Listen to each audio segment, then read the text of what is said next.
Sam, what did you do yesterday? I went to the market Sam, why did that take 5 seconds?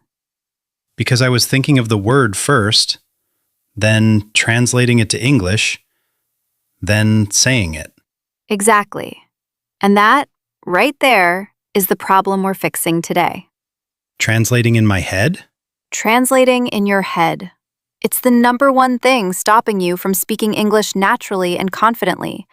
And today, I'm going to show you 5 ways to stop doing it forever. 5 ways to stop translating in my head. Let's go. Welcome to Talk and Learn English. I'm Lily. And I'm Sam. Subscribe if you're new, and let's get into it. Before the 5 techniques, let me explain why this happens. Because it's not your fault, Sam. It feels like my fault. It feels slow and embarrassing. I know. But here's the truth. Your brain learned English as a second language, so it built a pathway that goes like this. You hear English, you translate to your language, you understand.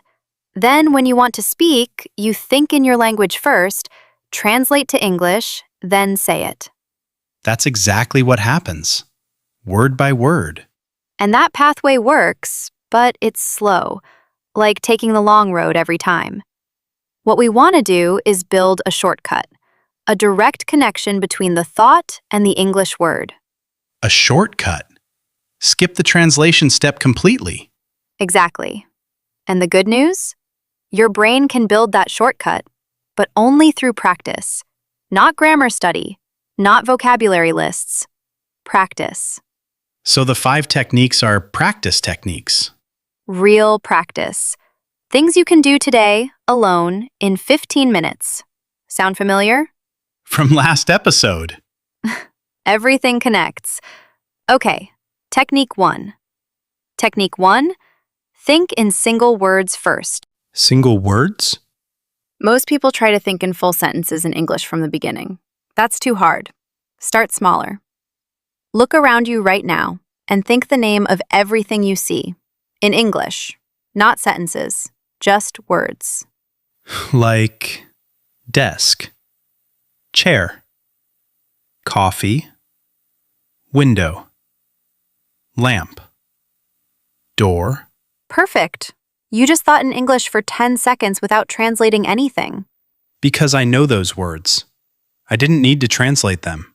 Exactly. Your brain already has English words stored, but you're not using them directly. This technique forces you to access them directly, without going through your native language first. So I start with words I already know. Yes. And every day you add 1 or 2 new words. Monday, you know desk. Tuesday, you learn cluttered. Wednesday, my desk is cluttered. See how it builds? From single words to phrases to sentences. Slowly. Without ever translating. Because you learned cluttered in English, connected to the image, not to the word in your language. That's different from how I usually learn words. We want image or feeling to English word directly. Image to English. Cut out the middle step. That's fluency right there. Technique 2. React in English. React? Every day, things happen around you. Good things, annoying things, surprising things. Most people react in their native language automatically. Start reacting in English instead. Like when something good happens? Oh, wow! No way! That's amazing. I can't believe it. And when something goes wrong? Seriously? Come on. Oh, no. That's the worst. These are so short. I can remember them easily. That's why they work. Your brain doesn't have time to translate a reaction. It's automatic. So when you train yourself to react in English, you're training the automatic part of your brain. The automatic part. The part that doesn't translate. Exactly. Let me test you. I'll describe a situation. You react in English. Ready? Ready. You spill coffee all over your shirt right before an important meeting. Oh no, are you serious? Come on. Perfect. And notice you didn't translate anything. It came out immediately. It did. I just said it. Because reactions are emotional. And emotions don't go through translation, they go straight to language. So the more I connect English to feelings, the less I translate. Now you understand exactly how this works. Technique 3. Dream in English. Dream?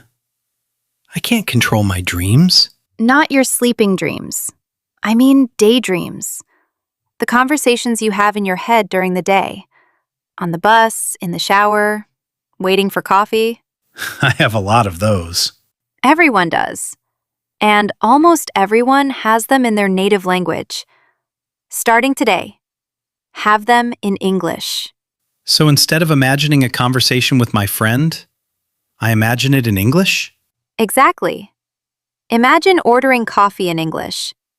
Imagine a job interview in English. Imagine explaining your day to someone in English. You're not speaking out loud, just thinking. And nobody knows I'm doing it. Nobody knows. It's completely private. And it's incredibly powerful.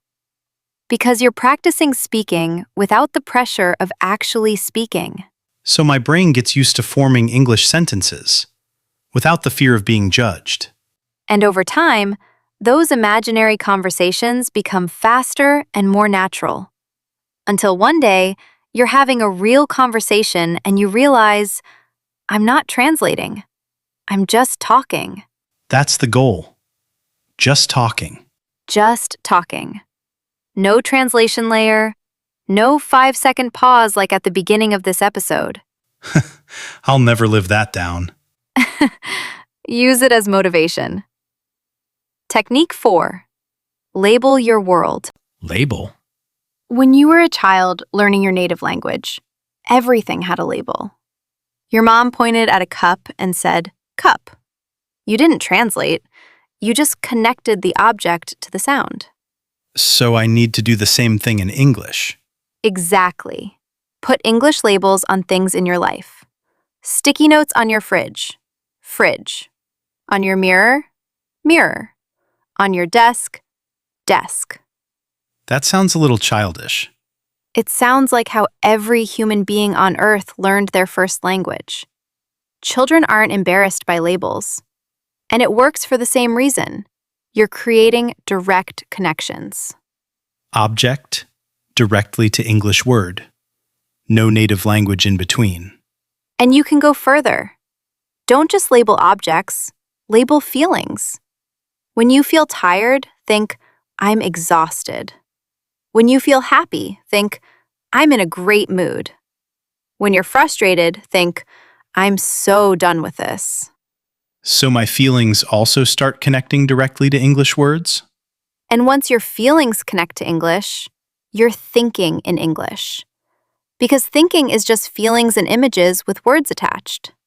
Thinking is feelings and images with words attached.